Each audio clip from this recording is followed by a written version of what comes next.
KL Mizo Production atangin October niriat sang ni chumni panga nilai ni ania tun ahian dariat le minit som pariat dariat le minit somni jing dariat le minit somni ania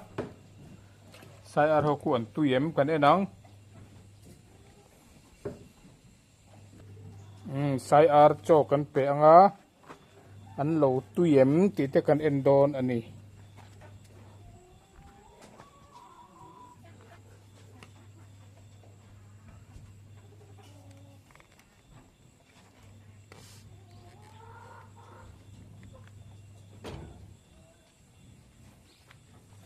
kur kur kur kur kur kur kur kur kur kur kur kur kur kur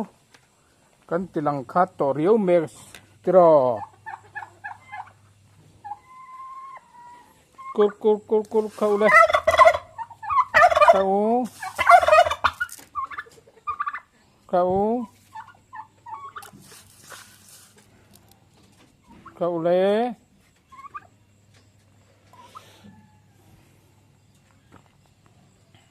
apui tling tuak ni man deuh khan ko sal to a hen te pon upa ve to khop mai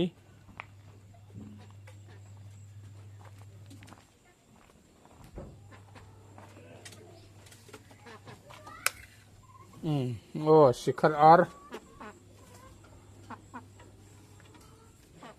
kha u cho ka peng chu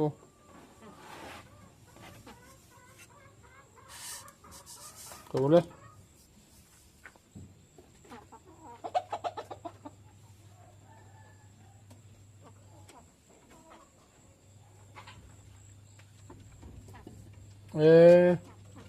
ko sikhar ar po an tui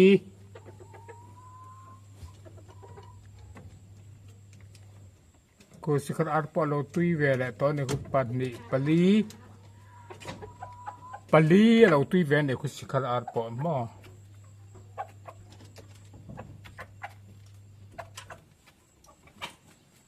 sai ar an tuia omem patni pali khaya wat thave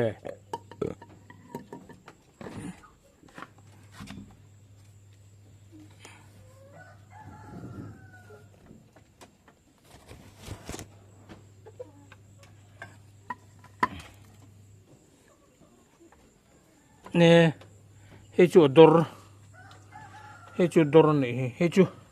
he chu le artui ni hi pakhat hi mo chuan atui hi pakhat hi atui bo ma hian mut chia zel anga yemo an tui du nan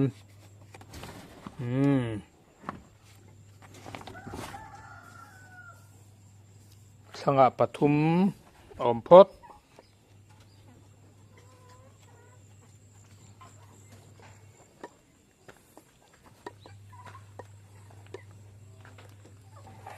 thế là hiện cần en lẽng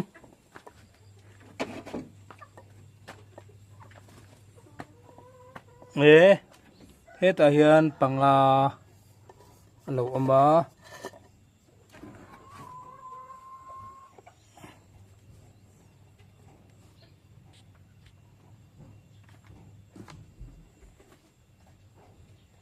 pakhat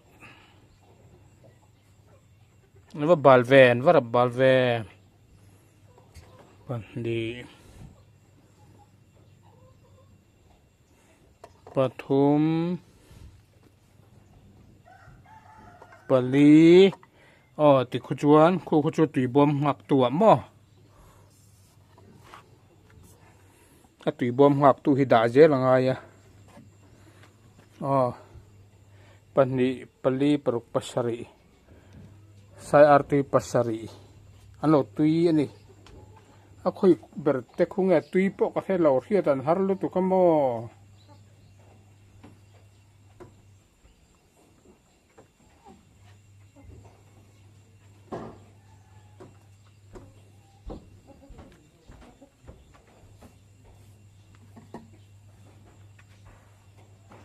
an tui hi hei at the track hi hei he tiang a tui at the track khâu hi kumi hei pahnih a then hi chu a var hlang ve deuh hian an awm a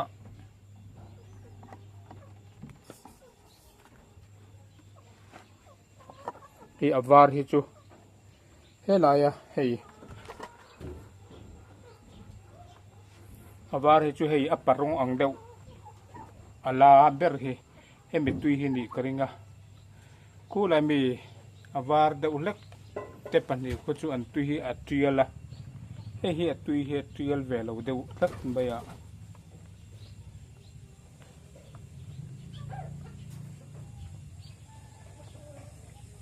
ano te ma sa po khan a var a tel tlat me mak khup me hi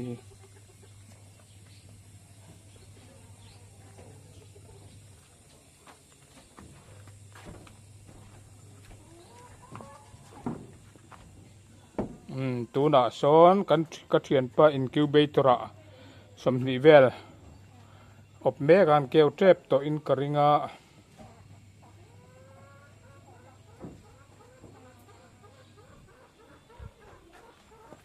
hei an tui hi kala zela an tui hi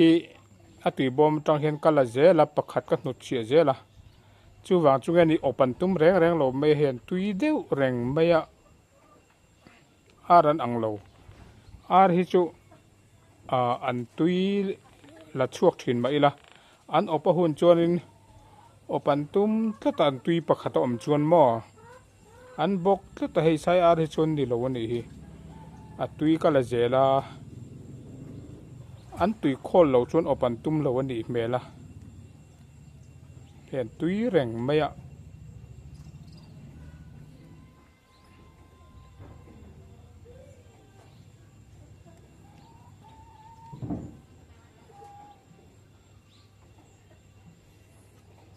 ngay sai artui po ain ang lo deuh hlek ani heng hi chu hei a det thek maya he lai lama mi hi chu var ve deuh thunga a mingin a de ve deuh chau ani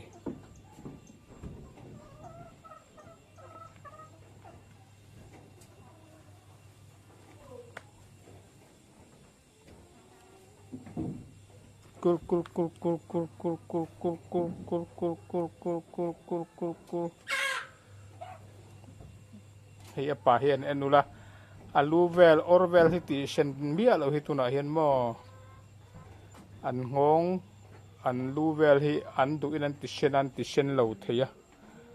an makhop mai an ti sen tak the ni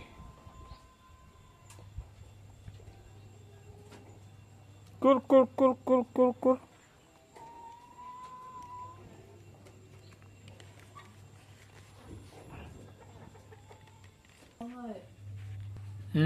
hei hi sai artui an dia tan kan da lut ve don ani hei hei tu ina atui hei tu in an tui ania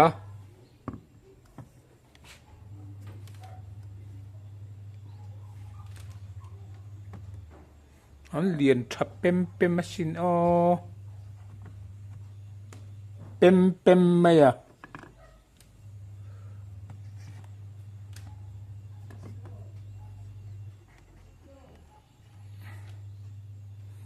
hei chu layer tui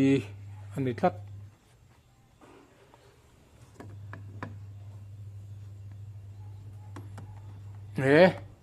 an tui bo ma po an ling lo ni hi ar tui plate a pon an ling ve lo thlata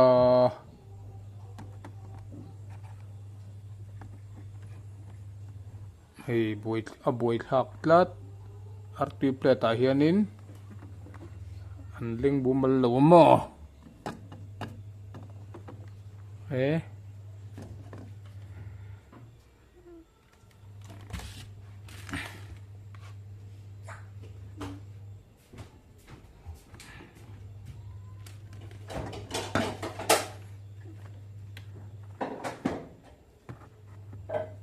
son an ngai ni son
Valing đâu về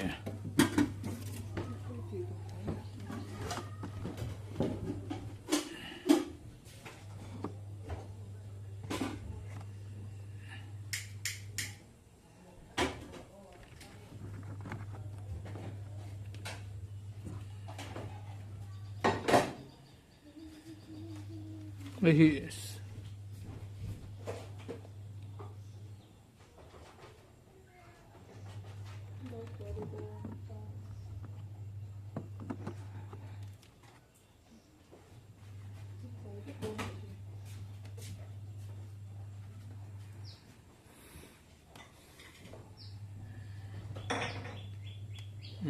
Sai artui an ki lai mi hei hi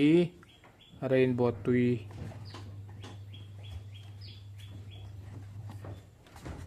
ei za ya dor hiyo mai hi sikhar artui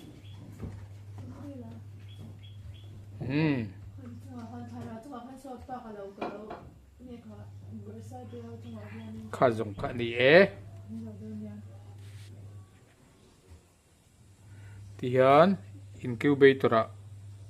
ka optir lang